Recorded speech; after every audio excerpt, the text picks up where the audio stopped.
Buongiorno a tutti e benvenuti a Palazzo Ferrofini per questa conferenza stampa di presentazione della 34esima mostra della ciliegia di Maser a denominazione comunale.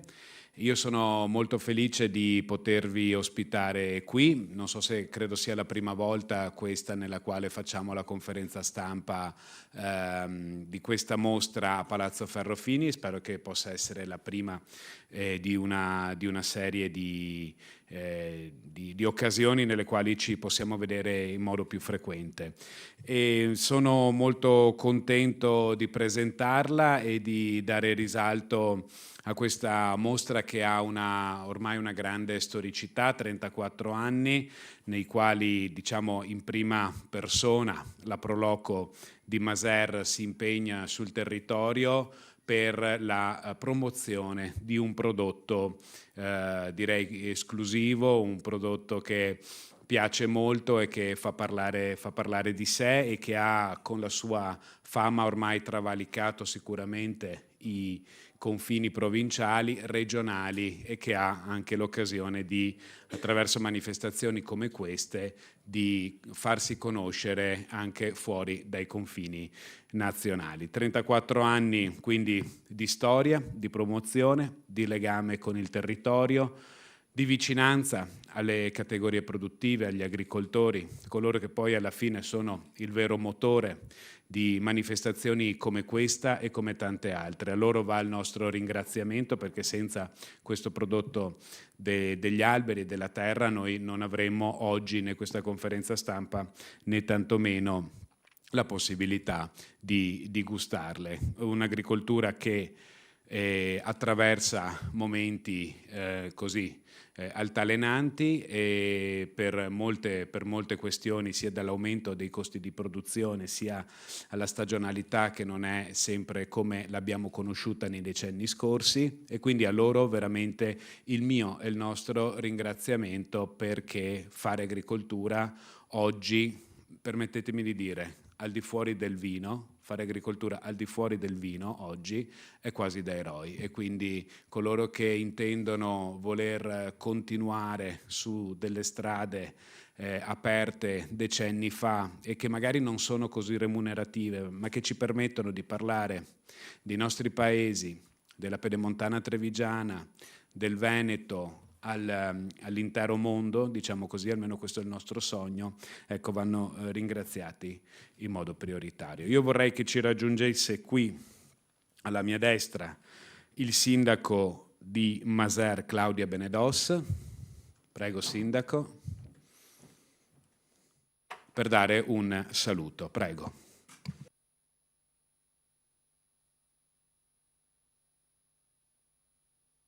Eccoci qua, bene, grazie. Innanzitutto, un cordiale saluto a tutti i presenti. Per me è un onore e una grande emozione presentare qui a Palazzo Ferrofini, sede del Consiglio regionale, la nostra 34esima mostra della ciliegia, e quindi voglio ringraziare di cuore il consigliere trevigiano, nostro amico Riccardo Barbisan. Ecco, grazie davvero, un ringraziamento che ti chiedo di estendere anche al presidente del Consiglio Luca Zaia. Quindi l'emozione è grande, perché siamo qui a rappresentare un evento che per Maser è un simbolo dell'identità del nostro territorio, oltre che ormai un appuntamento tradizionale. Però premetto che questa manifestazione non si realizza senza il lavoro straordinario della Proloco di Maser. E qui abbiamo il presidente Claudio Crotti e la vicepresidente Jessica Busnello, con altri collaboratori della Proloco, che ringrazio di cuore, perché senza di voi questo evento non riusciamo a realizzarlo. Nata nel 1991, questa mostra ha la quasi stessa età della Proloco di Maser, perché era nata pochi mesi prima la Proloco, e quindi il Comune vi è sempre grato per tutto il lavoro svolto anche dai vostri predecessori, e il sostegno, e ovviamente come sempre il sostegno, qui con me c'è anche il vice sindaco Marco Sartor, il nostro sostegno è sempre a 360 gradi per tutta l'attività che fa la Proloco. Proloco che, come sappiamo, non è solo un ente organizzatore, ma è un presidio sociale e culturale, e grazie alla Proloco, ecco, vengono valorizzate le nostre tradizioni, si crea comunità. Un grazie di cuore va ai produttori, come diceva il consigliere Riccardo Barbisan, solo grazie a loro siamo qui a presentare e a fare questa mostra. Agricoltori che per la produzione della ciliegia affrontano davvero tante difficoltà, in primis il cambiamento climatico. Il clima è fondamentale, qui ci sono, oltre che il presidente del Proloco, anche produttori, e anche il presidente è un produttore, anche lui stesso. Il clima è fondamentale per avere qualità e quantità della ciliegia, e quindi le difficoltà non sono poche, come i costi. La ciliegia di Masers non è una ciliegia destinata all'industria alimentare, ma al consumo giordaniero, quindi la raccolta è molto molto impegnativa, dobbiamo raccogliere ciliegia per ciliegia col suo picciolo. È una fatica, ecco, e un costo davvero enorme. Quindi grazie davvero ai nostri agricoltori, che sono anche quelli che difendono e mantengono anche il nostro paesaggio. Un ringraziamento grande uguale a quello che faccio alla Proloco e ai produttori lo faccio al dottor Vittorio Dalleore, qui presente, proprietario di Villa di Masers, patrimonio UNESCO, perché questo appuntamento si svolge all'interno della Villa Palladiana, conosciuta in tutto il mondo. E quindi grazie Vittorio di cuore, perché è quello che ci distingue anche, oltre che al prodotto, anche la location dove avviene la mostra della ciliegia. Con questa mostra, che non è solo una festa, dico sempre, la mostra della ciliegia non è una festa, solo una festa, è anche una festa, ma è proprio un vero e proprio strumento di promozione del nostro territorio di Masers, quindi dei nostri prodotti. Con l'occasione andremo anche a promuovere l'olio e il vino, altri prodotti di Masers, i nostri colli, ecco, che è per noi è un valore turistico aggiunto, anzi c'è un potenziale turistico ancora, secondo me, in parte anche inespresso, quindi un potenziale turistico sul quale dobbiamo, come amministrazione, insieme alla Proloco, lavorarci ancora. Quindi io chiudo invitando, ecco, tutti, ecco, a partecipare a questa mostra che avverrà appunto domenica 31 maggio in Villa Masers, e quindi staremo insieme in una giornata di bellezza, di gusto, di assaggio dei nostri prodotti, di conoscenza del nostro territorio e di apprezzamento per le nostre tradizioni. Grazie Sindaco, estendo anch'io i ringraziamenti per la presenza al suo vice sindaco e l'apprezzamento per tutto quello che fa l'amministrazione comunale per questa mostra, ma anche per tante altre attività sul territorio rispetto alle quali so che siete impegnati.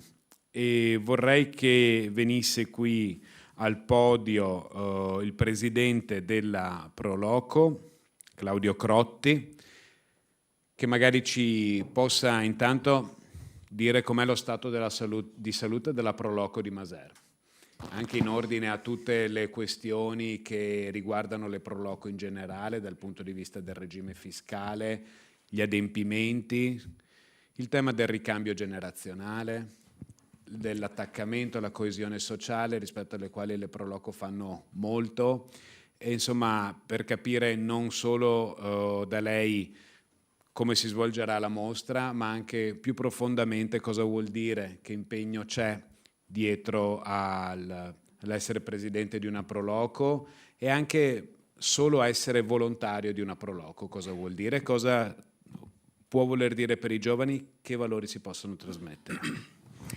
Buongiorno a tutti, grazie per l'invito, per l'ospitalità, al consigliere Riccardo Barbisan. Ci siamo incontrati in quel di Valdobbiadene 2 mesi fa e avevamo già creato un piccolo ponte per arrivare a questo appuntamento.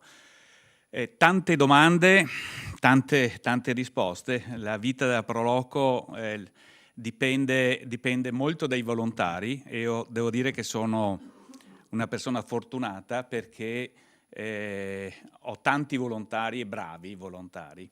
Ieri sera abbiamo fatto una riunione alle 21:15, dopo aver fatto un'altra riunione prima, ma perché volevamo essere più tranquilli.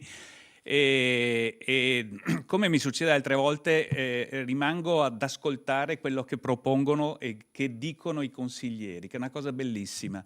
È come vedere l'acqua in un fiume, hanno tutti la stessa direzione, tutti l'orgoglio del proprio paese, e tutti la voglia e il desiderio di fare bene il loro compito. Questa è una cosa introvabile. Poi, per quel che riguarda, questo non vale solo per la Proloco di Maser, ma vale per tutto quello che è il volontariato che abbiamo nel comune di Maser. Nel comune di Maser, che è fatto di 5.100 abitanti più o meno, possiamo contare quasi su 1.000 volontari. C'è un rapporto spaventoso, perché tra alpini, Proloco, banda e tutti gli altri comitati abbiamo circa 60 associazioni sportive, che è volontariato anche quello, perché è volontariato anche insegnare a fare sport ai ragazzi. Quindi abbiamo un humus, un terreno che è meraviglioso per naturalmente far fronte a tutte queste che sono le esigenze di una Proloco, che non è più la Proloco di una volta, è una Proloco che è diventata un'azienda a tutti gli effetti. Fortunatamente con il regime fiscale, se le dimensioni non sono molto elevate, la cosa è gestibile, ma comunque stiamo sempre parlando di un'azienda. Abbiamo dei piani di sicurezza che sono decisamente molto significativi. Non sempre possiamo programmare le cose come vogliamo, come una vera azienda che magari fa un programma di biennale o triennale. Noi lavoriamo anche sul mese delle volte, e questo va naturalmente, si confronta con quelli che sono i tempi tecnici per realizzare piani di sicurezza e quant'altro. Però devo dire che il nostro territorio, ma non solo quello maserino, quello della provincia di Treviso, ma quello del Veneto in generale, sta portando avanti come UMPLI dei valori di promozione del territorio che effettivamente servono. Stiamo valorizzando prodotti locali, questa è la cosa importantissima. Ci stiamo staccando probabilmente dall'evento così più legato al divertimento, ma siamo più legati alla promozione del territorio, e questa è una cosa importantissima. Perché? Perché i piccoli produttori non hanno l'economia di scala per far fronte a quelle che sono delle spese in promozione che solo le grandi aziende possono permettersi. Qui faccio un ping pong, perché la Proloco è anche pancia diciamo contenitore per le piccole produzioni locali, per le Deco e quant'altro. Tutte piccole produzioni che non avrebbero la capacità di andare fuori di casa. Ecco, e quindi devo dire che con tutte queste sinergie riusciamo a fare tante cose, e questa credo sia la forza e il futuro delle nostre Proloco. Vorrei raccontare perché la ciliegia è così importante per Maser. È importante per Maser perché è una storia che parte da lontano. La ciliegia non nasce naturalmente in Italia. La ciliegia viene incontrata dal generale Locullo in una delle sue spedizioni, nell'ultima spedizione in Armenia. La trova a Cerasunte in Turchia, al nord della Turchia, e la porta in Italia. Naturalmente la porta a Roma. Locullo è famoso perché era un ghiottone, i pianzi luculliani erano famosi.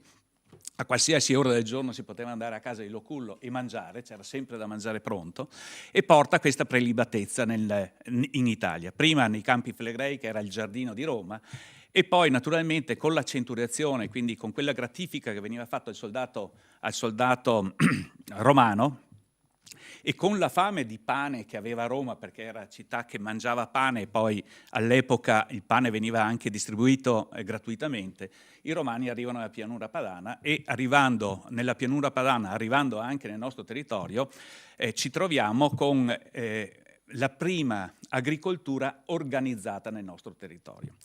Troviamo che sfruttano, naturalmente i romani sono famosi per le strade, sono famosi per la gestione dell'acqua, quindi ci troviamo ancora oggi delle stradine realizzate ancora in quel momento del graticolato romano, che si estende fino a Asolo.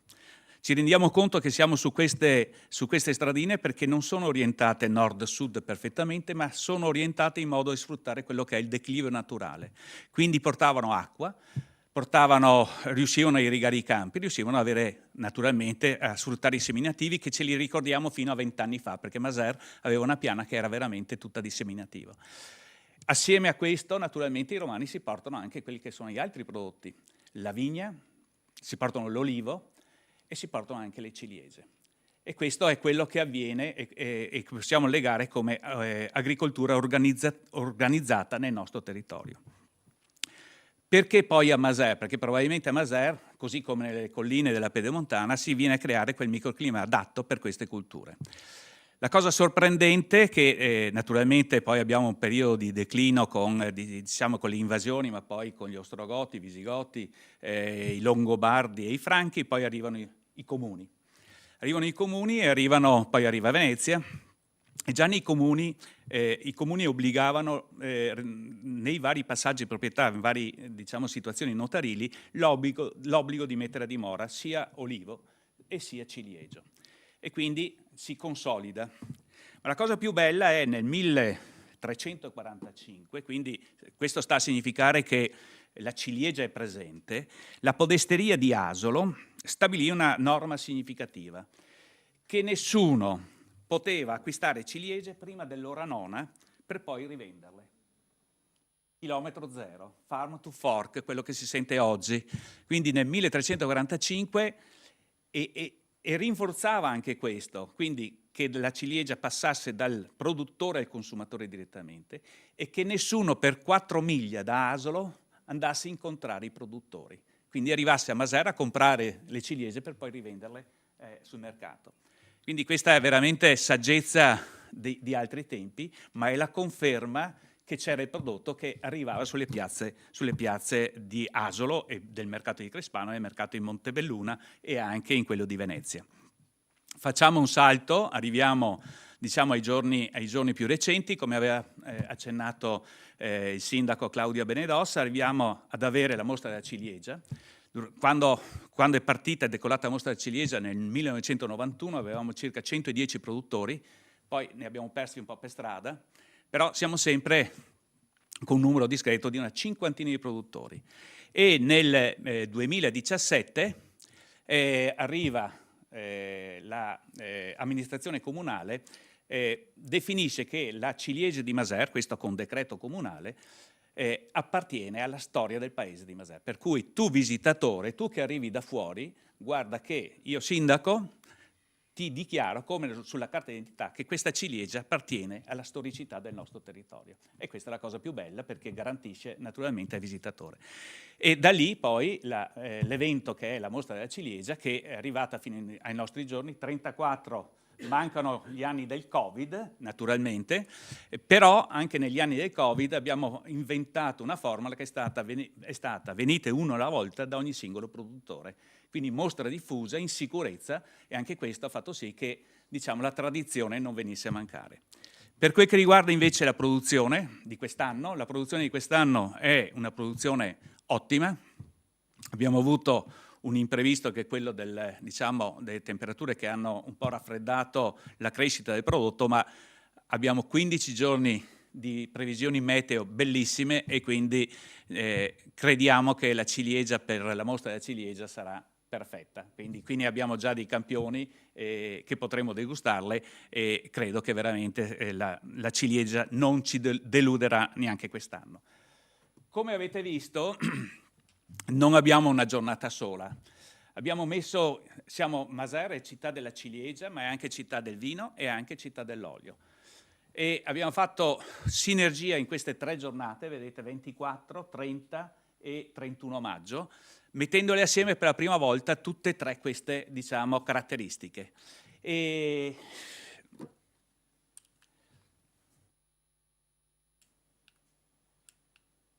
allora, mi manca una.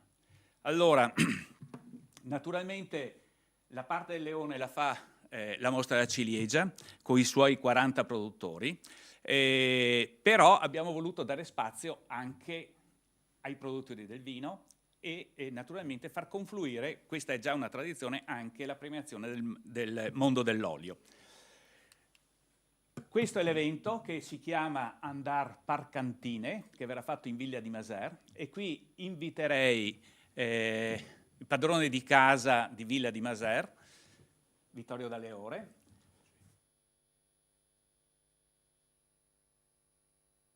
Concludo dopo.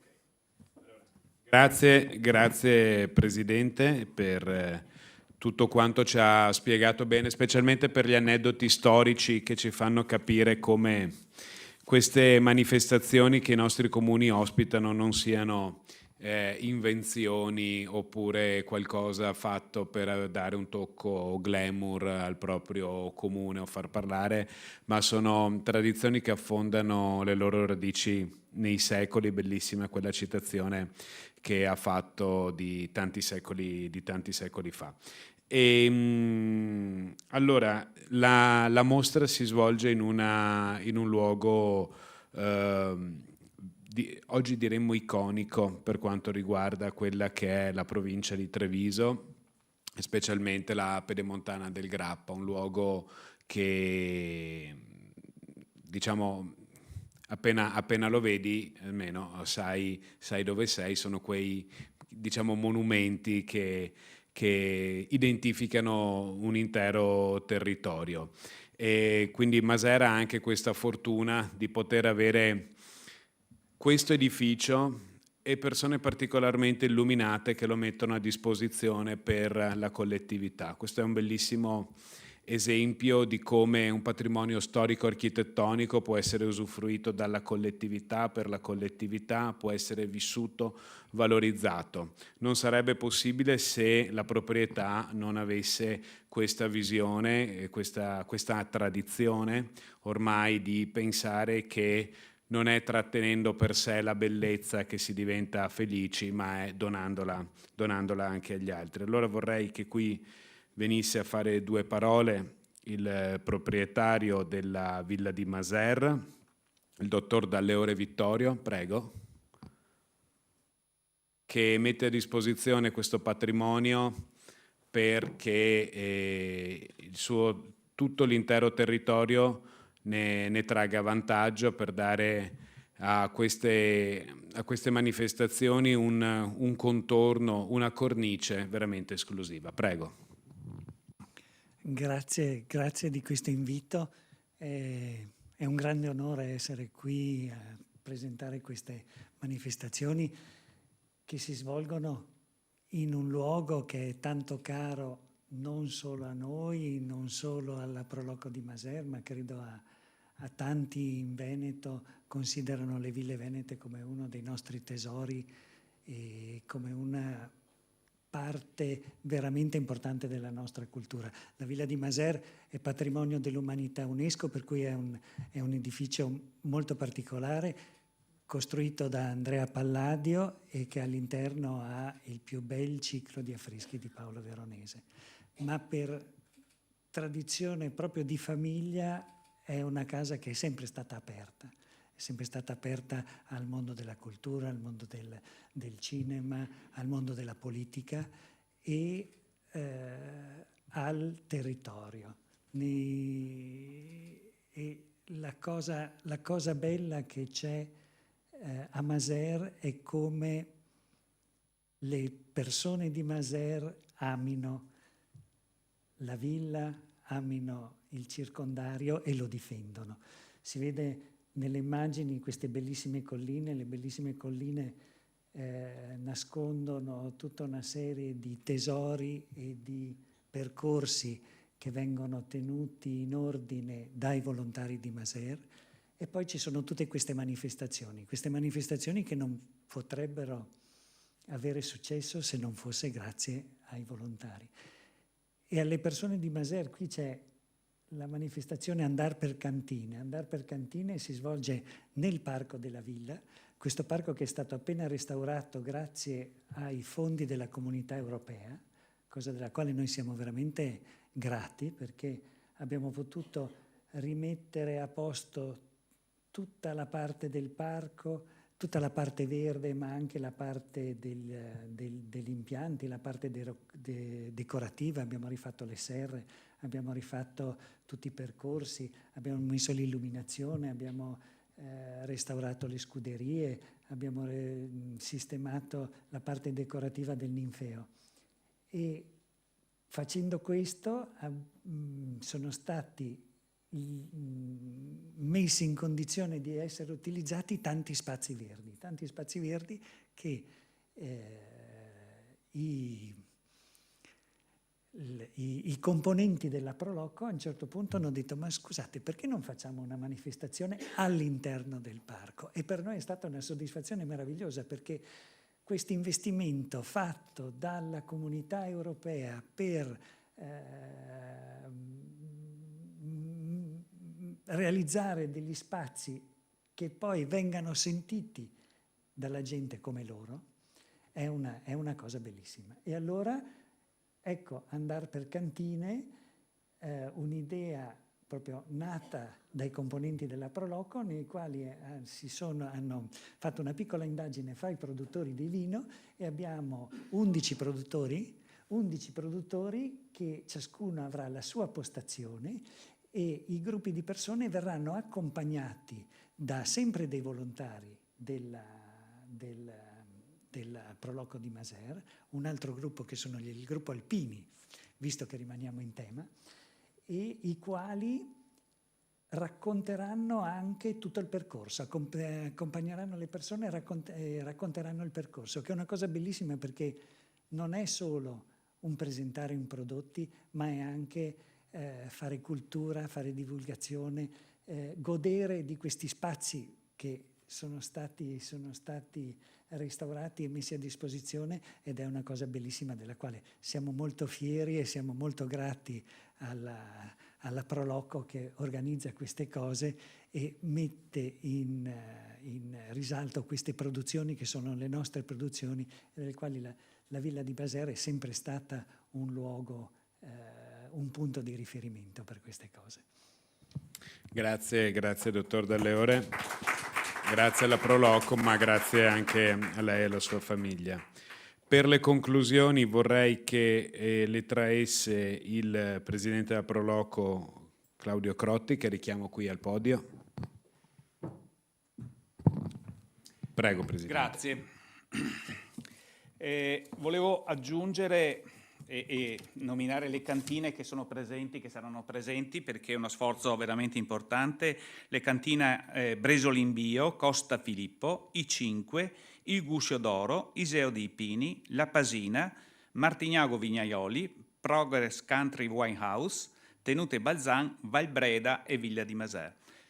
È la prima edizione e credo che le premesse ci siano tutte perché la cosa avvenga tra l'altro con tempo bellissimo, e sappiamo quanto conta il tempo in queste manifestazioni, e quindi l'invito è per tutti a partecipare a questo evento, consigliere compreso. Grazie. Puoi fare un accenno al volo? Sì, ma ritorno. Allora,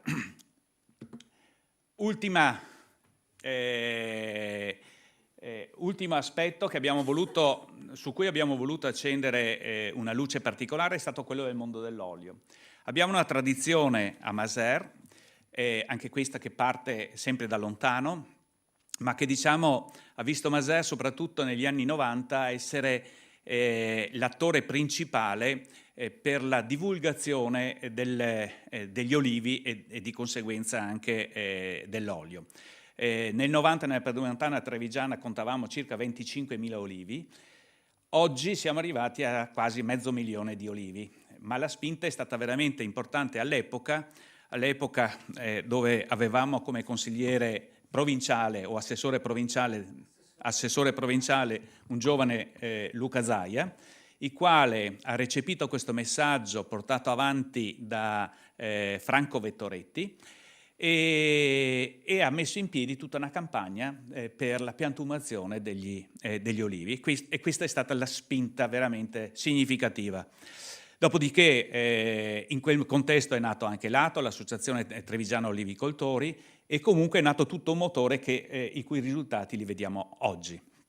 Oggi vediamo una produzione che è eccellenza, riconosciuta a livello internazionale, magari poco conosciuta perché stiamo sempre parlando di piccoli produttori, poco conosciuta a livello nazionale, però con diciamo così, un livello qualitativo decisamente molto alto.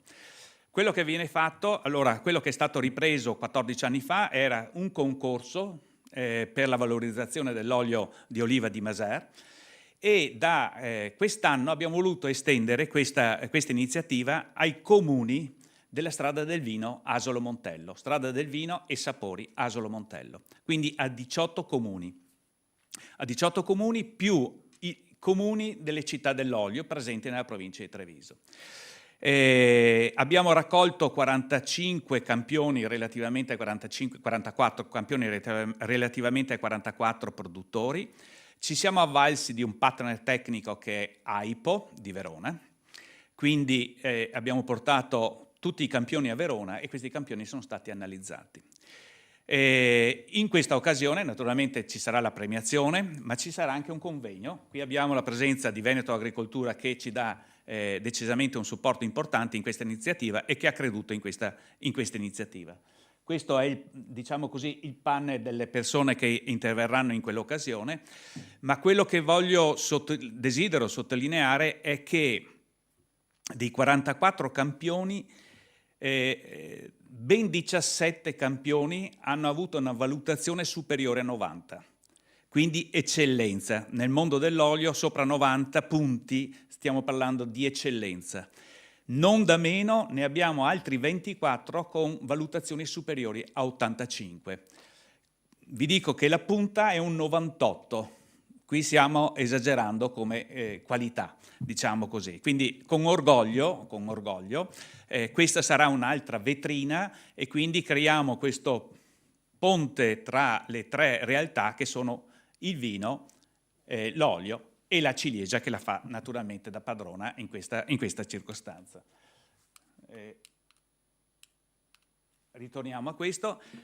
A concludere l'evento della ciliegia non sarà un evento con un mercato, avremo solo la promozione dei nostri prodotti, quindi ci sarà la ciliegia, ci saranno le piccole produzioni locali, i nostri vini, le associazioni volontari di Masers e per la prima volta avremo anche la presenza, visto che il padrone di casa è un aliantista, si dice? Aliantista, avremo la presenza anche di un aliante posizionato staticamente davanti alla villa di Masers per rendere, diciamo così, per incontrare potenziali, diciamo così, fruitori di questo mondo del volo e quindi vedere Masers dall'alto e non solo coi piedi per terra. Un augurio a tutti, un grazie di nuovo al consigliere Riccardo Barbisan per questa disponibilità, a tutto il Consiglio regionale, alla Regione. E permettetemi, l'ho lasciato per ultimo, ma all'amministrazione comunale di Masers, perché se lo facciamo perché siamo in sinergia, senza l'uno e senza l'altro probabilmente non andremo da nessuna parte. Quindi grazie di cuore, il ringraziamento va al sindaco in primis, ma a tutto il consiglio del Comune di Masers. Di nuovo grazie a tutti, grazie e tanti auguri alla mostra.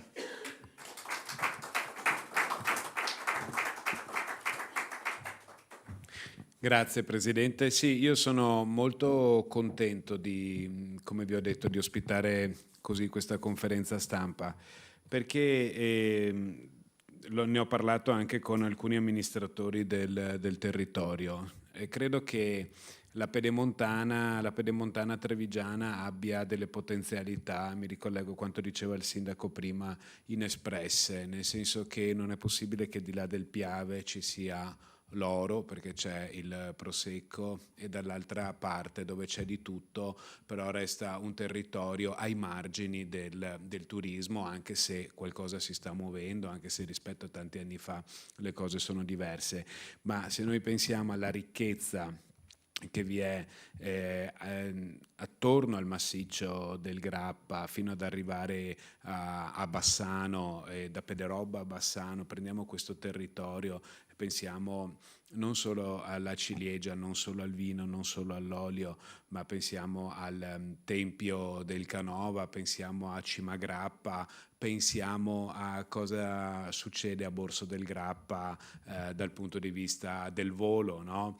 Insomma, vi sono e tante cose che probabilmente neanche io conosco, però il tartufo, che le piccole produzioni locali in questo periodo stanno cercando anche insieme alla regione di promuovere. Vi sono una serie di occasioni per scoprire il territorio che possono valere tutte insieme, diciamo, almeno quanto il fenomeno del Prosecco.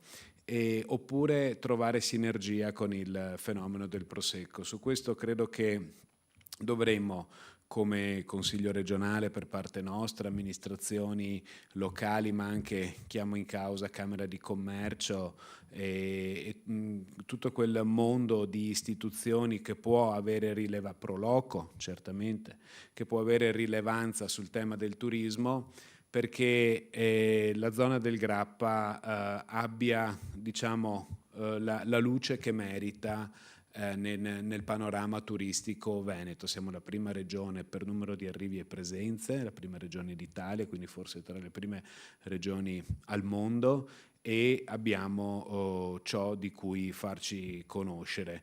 E la trovo un po', voglio dire, quasi uno scherzo del destino che a 10 chilometri ad est o a ovest la situazione possa essere così diversa, quando appunto ci sono territori che potrebbero essere evocati, che hanno delle capacità, che stanno sviluppando anche delle capacità ricettive, perché bisogna sapere anche accogliere i turisti in un certo modo, però se non incrociano esattamente la direttrice di Valdobbiadene rischiano di essere tagliati fuori.